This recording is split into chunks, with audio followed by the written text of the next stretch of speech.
రాజుగారు, ఎప్పుడైనా మనం ఒక అగ్రీమెంట్ చేస్తున్నప్పుడు దాంతో మెయిన్ సిగ్నిఫికెంట్ ఏం చూసుకుంటామంటే మనకి వాళ్ళ దగ్గర నుంచి వచ్చే టారిఫ్లో ఎంత తగ్గుతుంది, ఎక్కడ దాకా మన 5% 0% అని చూసుకుంటాం అనమాట. ఇప్పుడు యుఎస్తో మనకున్న 50% మన మీద వేసిన టారిఫ్తోని మన కొన్ని సెక్టర్లో మనకి ప్రాబ్లం వస్తుంది. ఏది ఒకటి టెక్స్టైల్స్ రావచ్చు, టెక్స్టైల్ వచ్చింది అనుకోండి, ఆల్రెడీ జెమ్స్ అండ్ జ్యువెలరీ వస్తుంది. అట్లానే చాలా మటుకు స్ట్రిమ్స్ మన వైపు నుంచి నెల్లూరు ఇటు వైపు నుంచి ఆంధ్ర నుంచి వెళ్ళే స్ట్రిమ్స్ కూడా చాలా ప్రాబ్లం. కానీ ఇప్పుడు ఈ జరిగిన అగ్రిమెంట్లో, ఇది అగ్రిమెంట్ పేరు India European free trade association trade and economic partnership agreement.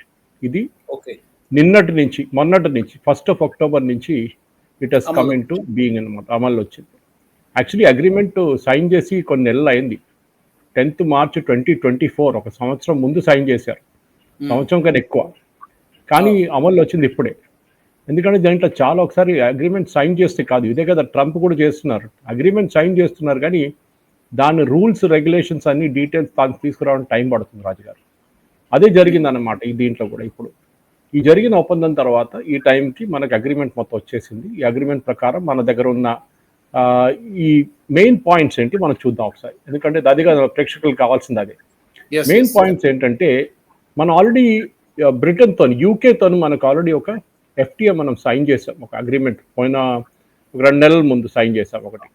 దాంట్లో చాలా మటుకు మన దగ్గర ఉన్న 90% ప్రోడక్ట్స్కి మనకి కంప్లీట్గా 0% టారిఫ్ పడేది. అంటే మన దేశం నుంచి ఎక్స్పోర్ట్ చేసే ప్రోడక్ట్స్ మీద 0%, అంతే, ఎక్కువ లేదు, 0%. దానికి కూడా 5% పడుతుందండి. ఇప్పుడు ఫస్ట్ టైం ఈ ఫ్రీ అగ్రిమెంట్, టెపా అగ్రిమెంట్లో, any free trade agreement, investment and job creation. Usually మనం ఒక అగ్రిమెంట్ సైన్ చేస్తున్నప్పుడు దాంట్లో మనం ఎంత ఎక్స్పోర్ట్ చేస్తాం, వాళ్ళు ఎంత ఎక్స్పోర్ట్ చేస్తారని ఉంటుంది. కానీ ఫస్ట్ టైం మనం దీంట్లో చూస్తుంది ఏంటంటే, మన వైపు నుంచి రాబోయే ఇన్వెస్ట్మెంట్ ఎంత, వాళ్ళ వైపు నుంచి ఎంత ఇన్వెస్ట్మెంట్ పెడుతున్నారని చూస్తున్నారు, ఎంత జాబ్ క్రియేషన్ చేస్తారు. ఈ అగ్రిమెంట్ బేసిక్లీ మీరు చూస్తే 14 చాప్టర్స్లో ఉన్నాయి రాజుగారు, 14 చాప్టర్స్లో ఈ అగ్రిమెంట్ ఉందని. కానీ దీంట్లో మెయిన్గా ఏంటంటే, ఒక ప్రాపర్టీ, ఇంటలెక్చువల్ ప్రాపర్టీ రైట్ కానీ, మార్కెట్ యాక్సెస్ కానీ, అట్లానే ట్రేడ్ రెమెడీ, ట్రేడ్ ఫెసిలిటేషన్ అని చాలా చాప్టర్స్ ఉంది, 14 చాప్టర్స్ ఉంది. కానీ దాని అన్నిటికంటే ఇంపార్టెంట్ మనం చూడాల్సిందంటే, ఈ 100% ఇట్ ఆఫర్, ఇంట్లో యాక్సెస్ ఆఫర్ వచ్చిందంటే non agriculture products and tariff concession and process agriculture products, non agriculture products and processed agriculture products. So దీంట్లో PLI sectors, pharma, medical device, మన PLI and government of India పెట్టారు చూడండి, productivity linked incentive అని.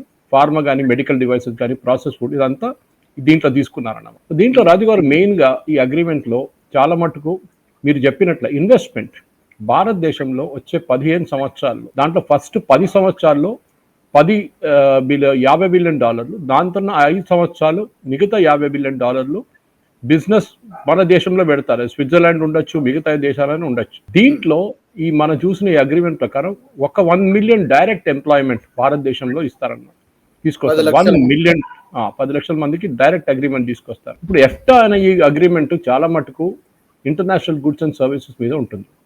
So ఎఫ్టాలో ఒక important economic black ఏంటంటే 3 ఉన్నాయి. ఒకటి EU and UK and Europe. ఇది ఎఫ్టా కంట్రీస్లో స్విట్జర్లాండ్ అందరికంటే పెద్ద మన దగ్గర, అండ్ నార్వే.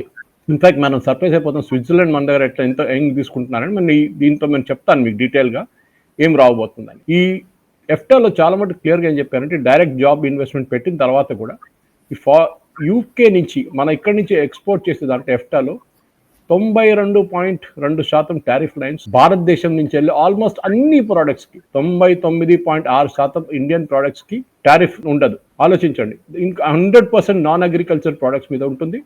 దాని కాకుండా చిన్న చిన్న ప్రోడక్ట్స్ మీద కూడా ఉంటుంది. ఇప్పుడు టారిఫ్ చూద్దాం. మనం బేసిక్లీ ఇండియా మీద ఉన్న టారిఫ్ చాలా తక్కువ. మనం ఇక్కడి నుంచి టారిఫ్ లైన్స్ అక్కడ పెట్టేటప్పుడు వాళ్ళ మీద మనం కొంచెం టారిఫ్ పెడుతున్నాం.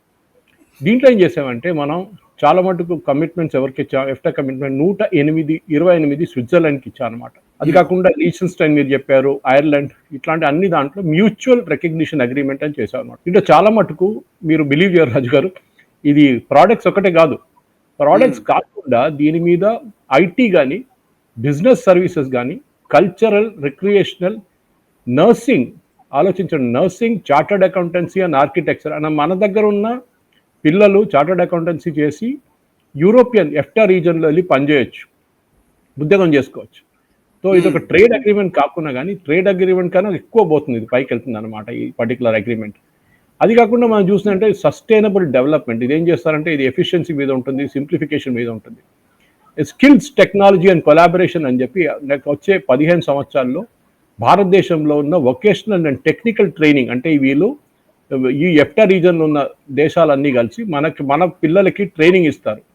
చాలా మటుకు లీడింగ్ టెక్నాలజీస్ వీళ్ళ దగ్గర ఉంది. ప్రెసిషన్ ఇంజనీరింగ్ కానివ్వండి, హెల్త్ సైన్సెస్ కానివ్వండి, ఇట్లాంటి చాలా మటుకు రిన్యూవబుల్ ఎనర్జీ కానివ్వండి, ఇన్నోవేషన్ ఒకటి ఉంటుంది, రీసెర్చ్ అండ్ డెవలప్మెంట్. దీని మీద మన పిల్లలకి ట్రైనింగ్ ఇస్తారన్నమాట. అది కాకుండా రాజు గారు చాలా ఇంపార్టెంట్ ఏంటంటే ఈ ఎకనామిక్ పార్ట్నర్షిప్లో నేను చెప్పినట్ల మనం స్పెసిఫిక్గా ప్రోడక్ట్ తీసుకుంటే అగ్రికల్చర్లో గోవర్ గమ్ ఒకటి ఉంటుంది. మన ఏం చెప్తారు ట్రైబల్స్ తీసుకొచ్చిన ప్రోడక్ట్ అనమాట. దాంట్లో 70% మన ప్రోడక్ట్స్ ఉంటుంది. దాంట్లో 24-25లో మన ఎక్స్పోర్ట్ బాస్కెట్లో 70% గోవర్ గమ్ ఉంది. అది కాకుండా process vegetables, basmati rice, pulses, fresh fruits, serial preparations and grapes ఇదన్నీ మన దగ్గర చెల్తుంది.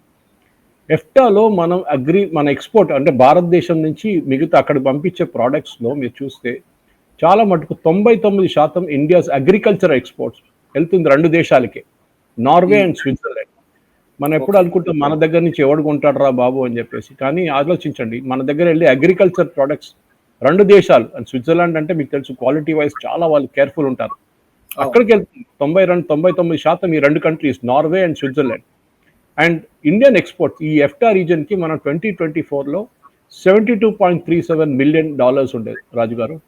అది చాలా తక్కువ, యాక్చువల్లీ 0.41 ఉంటుంది టోటల్ ఇంపోర్ట్స్లో. అది మనం పెంచాలి, ఎందుకంటే మనం ఇప్పుడు ఈ టారిఫ్ అంతా తగ్గిన తర్వాత ఈ 0.4% అని అట్లీస్ట్ 2-3% దాకా తీసుకెళ్లాల్సి వస్తుంది. అట్లంటే మన దానికి ఆల్మోస్ట్ ఒక $1 బిలియన్ టార్గెట్ పెట్టుకొని పనిచేస్తే బాగుంటుంది. ఇది కాకుండా ప్రాసెస్ ఫుడ్ ఇండస్ట్రీ, బిస్కెట్స్ కానీ కాన్ఫెక్షనరీ, మనం అనుకుంటాం ఇక్కడి నుంచి చాక్లెట్ మనం స్విట్జర్లాండ్ పంపిస్తున్నాం. మనం ఆలోచించండి, rice basmati and non basmati rice, దీంతో మనకు మెయిన్గా కాంపిటీషన్ వచ్చేది థాయిలాండ్ దగ్గర నుంచి వస్తుంది, మనకి పాకిస్తాన్ వైపు నుంచి కాంపిటీషన్ ఉంది, ఇటలీ నుంచి కూడా మనకు కాంపిటీషన్ ఉంది.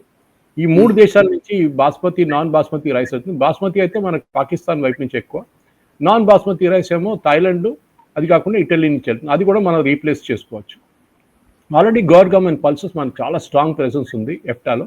దాంట్లో మనం అది కాకుండా fresh grapes, mangoes, vegetables and millets, ఇది కూడా మన పొజిషన్ చాలా మంచిగా ఇంప్రూవ్ చేస్తుంది. క్యాష్యూ కెర్నల్స్ అంటారు, క్యాష్యూ కెర్నల్స్ కూడా చాలా మటుకు మనం అక్కడికి ఎక్స్పోర్ట్ చేస్తాం. అది కాకుండా మనం చూస్తే రాజుగారు ఈ ప్రిపరేషన్లో చాలా మటుకు ప్రాసెస్ ఫుడ్స్లో చాలా పెద్ద ఇండస్ట్రీ ఉంది మనకి. దాంట్లో మనం కాన్సన్ట్రేట్ చేస్తే మన దగ్గర నుంచి వెళ్ళే ప్రోడక్ట్స్కి, ఎందుకంటే ఇప్పుడు స్విట్జర్లాండ్ చూస్తే మనం $145 మిలియన్ వాళ్ళు, అండ్ నార్వే, వీళ్ళిద్దరు కలిసి కాఫీ మన దగ్గర నుంచి ఇంపోర్ట్ చేసే కాఫీ, అలాగే అక్కడి నుంచి ఇంపోర్ట్ చేసే కాఫీ వాల్యూడ్ $175 మిలియన్, అప్పుడు 3% ఆఫ్ గ్లోబల్ కాఫీ ఇంపోర్ట్స్ అన్నమాట. అది కాకుండా మీరు చూస్తే చాలా మటుకు ఈ పరిస్థితుల్లో ఉన్న దానికి టెఫా చేస్తున్న దానికి ఇండియన్ కాఫీ మార్కెట్లో చాలా బేసికలీ ఒక సన్ డ్రైడ్ మార్కెట్ కానివ్వండి, మెరీన్ ప్రొడక్ట్స్, ఫర్ ఎగ్జాంపుల్ మన దగ్గర షింప్ చెప్పాను చూడండి, చాలా పెద్ద దెబ్బ తాకింది షింప్కి.